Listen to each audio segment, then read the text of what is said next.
Kecelakaan maut antar sepeda motor terjadi di Jalan Raya Dalung, tepatnya depan Puri Saren Dalung, Banjar Kaji Desa Dalung, Kuta Utara Badung, Selasa 17 Januari.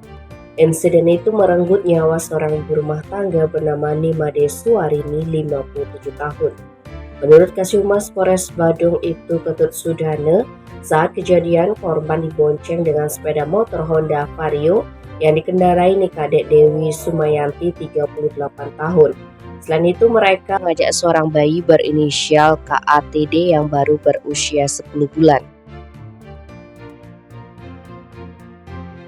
Saat melintas dari arah selatan menuju ke arah utara di Jalan Raya Dalung, sekitar pukul 10.40 di belakangnya ada sepeda motor yang melaju dengan kecepatan tinggi.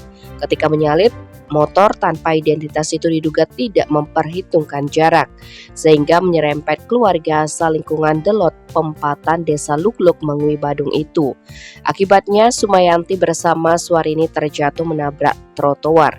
Ironisnya, pemotor ugal-ugalan yang menyerempet korban langsung kabur. Akibatnya, Suarini menderita patah tulang rusuk dan Sumayanti mengalami memar di tangan, sementara bayi KATD selamat tanpa luka-luka. Ketika dibawa ke RSD Mangusa de Kapal untuk mendapat perawatan, nyawa Suarini tak tertolong.